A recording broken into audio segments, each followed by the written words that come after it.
मैं वापस आया विदेश से, तो जब मैंने यहाँ शुरू किया ना गाय पालन शुरू किया, पहले 19 डेयरी विजिट की, वहाँ रहा भी कई जगह पे। अच्छा। तो देख के समझ के फिर मैंने बनाया। एक ही बंदा अगर 50-60 गाय संभाल सकता हो, तो ये जो गेट हैं, सारे गेट बने हुए हैं, ट्राली अंदर घुसेगा और पूरा जब 3-4 महीने बाद गोबर उठाना है, कुछ चारा वगैरह डालना है, वो यहाँ बाहर से ही ऐसे डाल दो। इतना दाल चूरी डालना है, इतना अनाज डालना है, इतना खल डालना है, सूखा ही इसको डाल दिया। उसने 7 गाय चेक की और 7 की 7 प्रेग्नेंट। 11 गाय चेक की और उनकी 9 खाली और 2 बनी। मोरिंगा पेड़ के जो पत्ते हैं वो डाल रहे हैं। किसी को देखा कि कोई नीम के पत्ते डाल रहे हैं। सारी गायों को पीछे करके यहाँ इसको बंद कर देंगे। ये 20 फीट लंबा है जी ऐसे। अच्छा। और 40 फीट इसकी ये लेंथ है। सवाए नमक के सारा कुछ जो है वो हमारे खेत में होता है। जैसे ये थोड़े बहुत प्रोडक्ट यहाँ डिस्प्ले हैं, आप देख सकते हो। लोग आते हैं, बैठते हैं, नवरूप जी से चर्चा करते हैं, जो किसान यहाँ पर घूमने आते हैं। अगर आप देसी गायों का गौपालन करते हैं और आपके मन में यह सवाल है कि कैसे उसका मैनेजमेंट किया जाए, कैसे जो प्रॉफिटेबल है डेयरी फार्मिंग को वो बनाया जाए, तो ये वीडियो आपके लिए काफी काम का होने वाला है। आज हम हैं गंगानगर राजस्थान में और आपको बताते हैं कैसे एक अच्छा डेयरी फार्मिंग का सेटअप लगा के आप प्रॉफिटेबल बिजनेस खड़ा कर सकते हैं और अपने पशुओं का, अपने दुधारू जो गौमाता है उसका देखभाल कर सकते हैं। आज हमारे साथ मौजूद है नवरूप जी। नवरूप जी, बहुत बहुत स्वागत है आपका हमारे चैनल पर। बताइए कि आपने इस पूरे अपने प्रोजेक्ट का जो डेयरी फार्मिंग मॉडल है, इसका कैसे आपने प्रॉपर मैनेजमेंट किया है, शेड से लेके, फीड से लेके और पशुओं के रखरखाव से लेके, उसके बारे में बताइए। ऐसा है भैया कि जैसे हर चीज़ जो है वो बंदा जब अपने ऊपर पड़ती है ना तो वो समझता है। ठीक है। मैंने जब मैं वापस आया विदेश से, तो जब मैंने यहाँ शुरू किया ना गाय पालन शुरू किया, तो जितनी मुश्किलें आई वो पहले ये शेड बनाया था मैंने। अच्छा, दिखाइए एक बार। जो गैराज बन गया ना अब जी, पहले ये शेड बनाया था। अच्छा, बंद पूरा। तो ये मैंने ये बीच में दीवारें नहीं थी उस टाइम। अच्छा। ये पूरा हॉल था। तो मैंने ये देख के बनाया था लोगों की तरफ। जो मैंने पहले 19 डेयरी विजिट की, वहाँ रहा भी कई जगह पे। अच्छा। तो देख के समझ के फिर मैंने बनाया। जब वो बनाया तो उसमें जो जितनी मुश्किलें आई फिर मैंने वो खुद महसूस की। उसके कम से कम मैंने 7-8 साल बाद फिर प्लानिंग किया कि ये सही नहीं किया। तो फिर ये चीज़ सामने निकल के आई। तो उसमें हर चीज़ को ऐसे नोटिस किया कि कैसे कम से कम एक बंदा जो है वो ज़्यादा से ज़्यादा कितनी गाय संभाल सकता है, क्योंकि आने वाले लेबर की समय में समस्या आती है। बिल्कुल ये लेबर की जो समस्या है वो बहुत बढ़ रही है।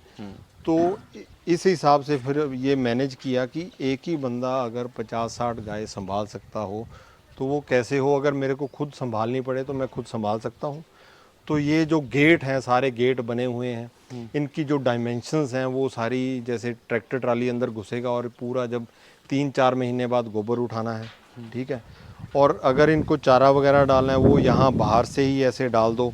ठीक है। डाल के कुछ ज़्यादा हम जैसे गरम वरम नहीं करते। जैसे कई लोग आम घरों में क्या है कि उसको उबालते हैं, वो सारा दलिया कुछ नहीं बनाते हैं करते। या कुछ बनाते हैं। नाप बनाया, ये इतना दाल चूरी डालना है, इतना अनाज डालना है, इतना खल डालना है, उसका नाप बनाया और सूखा ही इसको डाल दिया। तो वो काम जो है वो 5 मिनट में कर देते हैं, जो कि एक गाय पालने वाला 1 घंटे में काम करता है। तो पशु इसकी गायों की कुछ हेल्थ पे या कुछ ऐसा फर्क नहीं हेल्थ पड़ता? आपके सामने है जी। हमारे अभी मेरे रिसेंटली डॉक्टर हमारे यहाँ, सिर्फ मैं 1-2 काम के लिए, एक तो जब स्पेशल कुछ एआई करनी है वो, और एक जब मेरे को चेक करवाना होता है, तो हमने चेक करवाई 7 गाय। मेरे पास रिकॉर्ड है जी। उसने 7 गाय चेक की और 7 की 7 प्रेग्नेंट। अच्छा। ठीक है। प्रेगनेंसी टेस्ट करवाया ना, तो 7 की 7 प्रेग्नेंट निकली। तो ये डॉक्टर भी बड़ा हैरान हुआ, बोला कि मैं अभी एक डेयरी फार्म से आ रहा हूँ, 11 गाय चेक की और उनकी 9 खाली और 2 बनी। तो ये आपने कैसे किया? तो मैंने उनको सिंपल बताया कि आपने कोई जिम्मेदार को आज के टाइम में देखा कि वो मोरिंगा पेड़ के जो पत्ते हैं वो डाल रहे हैं, किसी को देखा कि कोई नीम के पत्ते डाल रहे हैं। हम ये सारी चीज़ों का पूरा खास ख्याल करते हैं, और जितनी भी जड़ी बूटियां हैं खेत में जो भी, और ऐसे जो पेड़ों के पत्ते, सभी पेड़ों के हम नहीं डाल सकते, बट बहुत गिने चुने पेड़ हैं जिनके हम पत्ते डाल सकते हैं, और कितनी मात्रा में डालने हैं। उनसे इनके क्या मिनरल्स वगैरह जो है वो पूरे भरपूर मात्रा में जो है वो मिल पेट के जाते हैं। कीड़े इनके मर जाते हैं या कोई पेट के बीमारी कीड़े होती है। मरते हैं। जो कौड़तुमा वगैरह आता है वो समय पे देना, वो सारी चीज़ों का मैनेजमेंट। और ये सारी डिटेल्स जो हैं, अगर आप एक एक चीज़ पे, आप फीड पे बात कर लो, आप चारे पे बात कर लो, आप इनकी जो है जेर या छोटी छोटी जो परेशानी है वो भैया आप, क्योंकि हम थोड़े समय में ज़्यादा कुछ नहीं बता सकते, तो डिटेल में आपको समझना है तो हमारे चैनल पे सस्टेनेबल लिविंग विद नवरूप सिंह आप जाके उस पर पूरा डिटेल में आप देख सकते हैं। पुराने वाले शेड में आपको किस किस तरीके की समस्या आई, तब जाके आपने इस पे स्विच किया? देखिए जी, समस्या से ही वो समाधान निकले। जैसे आप देखो ना, ये जो गेट लगे हुए हैं सारे गेट निकल जाते हैं। अच्छा। अब जैसे ये शेड, मान लो ये ब्लॉक को साफ करना है तो सारी गायों को पीछे करके यहाँ इसको बंद कर देंगे, ये पाइपें निकाल देंगे। ट्रैक्टर ट्राली आएगा, चाहे आप किराए से निकालना चाहते हो वैसे निकल जाएगा जी। और वो सारा मतलब इस हिसाब से हो जाता है। जी, कुछ गायों के बारे में बताइए। आपके पास इतनी सुंदर सुंदर गायें हैं, इनका भी बताइए किसका सबसे अच्छा रिकॉर्ड चल रहा है और किसका क्या, कौन किसकी बेटी है, कौन आप बुल्क का या नेचुरल सीमेन किसका यूज़ कर रहे हैं? जी, सबसे ज़्यादा तो जो हमारी जो पुरानी 3 गायें थी, हाँ। उनमें उसी वही फैमिली जो है वो आज भी, जो मैं कुछ से एक राठी बछड़ी भी लाया शुरू में, आज से 15 साल पहले लाया जी। उनको भी जब हमने क्रॉस किया साहिवाल से, तो वो ब्रीड आज भी हमारी जो घर की जो ब्रीड थी उनसे मैच नहीं करती। हालांकि मैंने वो सारी धीरे धीरे करके वो बेच दी। अब मेरे पास जो है 4 या 5 इनमें से राठी हैं। जैसे एक ये आप देख रहे हो, एक ये रही चितकबरी जो है, बाकी सारी की सारी जो है वो साहिवाल प्योर एकदम, जिसका आप बोल सकते हो कि ये 100% साहिवाल है। जैसे ये नस्ल है अभी हमारा ये रोज़ी का बच्चा जो छोटे वाला है ये तैयार हो रहा है। रोज़ी का क्वालिटी जो है ना, तो वो मतलब बोलती है। ठीक है जी। अब क्लोज थोड़ा आप दिखा लो। ठीक है, अब ये देखो आप, तो ये सारी जो है मतलब ये प्योर साहिवाल ब्रीड जो है निकल के तैयार हुई है। बिल्कुल जी। अच्छा, खर्चे की बात करते हैं। कोई भी फार्म शुरू करने से पहले या कोई प्रोजेक्ट शुरू करने से पहले एक फाइनेंशियली लोग चीज़ें देखते हैं, डीपीआर भी बनाते हैं। तो आपने ये जो पूरा सिस्टम बनाया, ये जो पूरा मॉडल बनाया नया वाला, इसमें लगभग कितना खर्चा आपका आया और कितना एरिया लगाया इसके अंदर, अगर बता सकें तो मोटा मोटी? इसकी डायमेंशंस तो वैसे हैं कि ये 120 फीट लंबा है जी ऐसे, और 40 फीट इसकी ये लेंथ है। ठीक है, आगे ये 2.5 फीट की जो ये खान बना हुआ है, आप इसकी जगह लकड़ी का भी रख के एक पीछे ऐसे पाइप लगा दो और डंडे गाड़ दो ऐसे। अच्छा। उससे क्या है कि वो अंदर उस तरफ रहेगी और आप बाहर से कुछ भी चारा डाल सकते हो बड़े आराम से। तो लगभग खर्चा मोटा मोटी कितना? बहुत ही कम, मतलब आप ये मानो कि उस टाइम हमारे ये शेड बनाने का 5 लाख का खर्चा आया था, और उससे भी 7-8 साल पहले जब वो शेड बनाया था उस पर 10 लाख आया था। 10 लाख का आया था।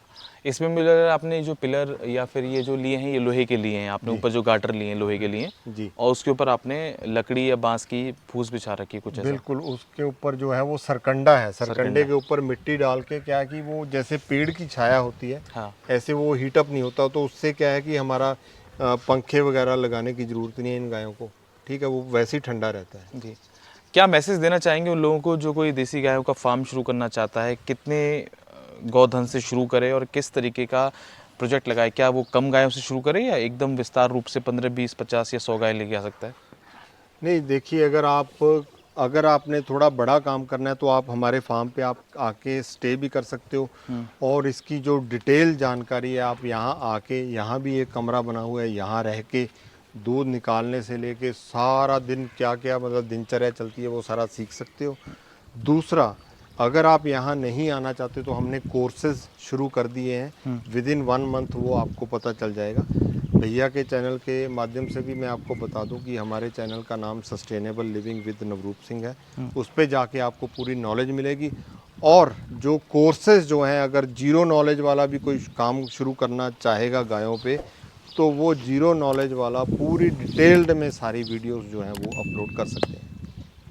तो बहुत अच्छा लगा सेटअप, और कह सकते हैं कि देसी तरीके से कम खर्चे में इस तरीके का सेटअप आप भी लगा सकते हैं। ज़रूरत नहीं है बड़े शेडों पर, महंगे शेडों पर खर्च करने की, जैसे कि पहले नवरूप जी ने बताया था। क्योंकि अगर आपको पैसा खर्च करना है तो आप अच्छी नस्ल पर करिए, अच्छी गायों पर करिए, अच्छे बुल पर करिए। उससे क्या होगा, जो आने वाली संतति होगी आपकी गायों की, वो अच्छा रहेगी, उसका मिल्क रिकॉर्ड अच्छा रहेगा और वो आपके काम आएगी। शेड्स जो आप लगाते हैं, क्योंकि देसी गाय आराम से कहीं भी रह सकती है, बस उसको पसंद नहीं है तो कीचड़, पानी वाली जगह पे वो रहना पसंद नहीं करती, उसको थोड़ा सूखा चाहिए, खुला चाहिए, गले में उसको बंधन नहीं चाहिए। जी नवरूप जी के बारे में जी। और अगर सेटअप दिखाएं आपका, तो एक आपने जो ऑफिस बनाया है उसके अंदर जो प्रोडक्ट्स हैं वो भी शोकेस किए गए हैं, क्योंकि आप विदाउट केमिकल फार्मिंग करते हैं। और आप अगर अंदर चल के दिखा पाएँ तो ये जो वो ऑफिस बनाया है, ये भी इन्होंने बिल्कुल इको फ्रेंडली बनाया है। और मड हाउस की तर्ज पर ये पूरा बनाया गया है ऑफिस भी। और यहाँ पर लोग आते हैं, बैठते हैं, नवरूप जी से चर्चा करते हैं, जो किसान यहाँ पर घूमने आते हैं। तो कुछ प्रोडक्ट्स भी हैं, आपके कुछ प्रोडक्ट्स भी अगर आप दिखा पाएँ कि कैसे आप जी बिना केमिकल के और गौ आधारित कृषि के आधार पर आप कैसे कर रहे हैं।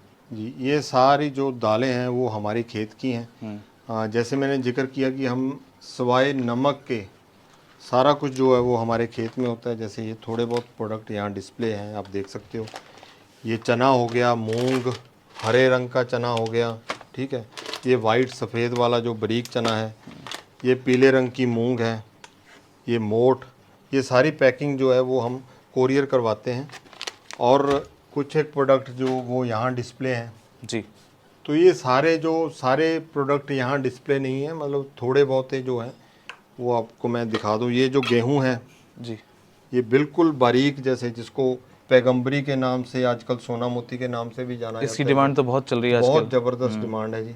और बहुत हेल्थ वाइज भी, क्योंकि इसका दाना इतना छोटा है कि इसमें जो मैदे की जगह ही नहीं है।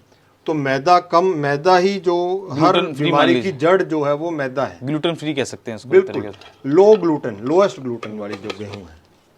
तो ये सारे आपके अपने फार्म पर जी। उगाए हुए ये और प्रोडक्ट्स हैं। तेल जो है वो हमारे पास, जैसे तारा मीरा, सूरजमुखी, और ये सारे जो तेल हैं, सरसों पीली, काली, ये सारे तिल का तेल। बहुत सुंदर।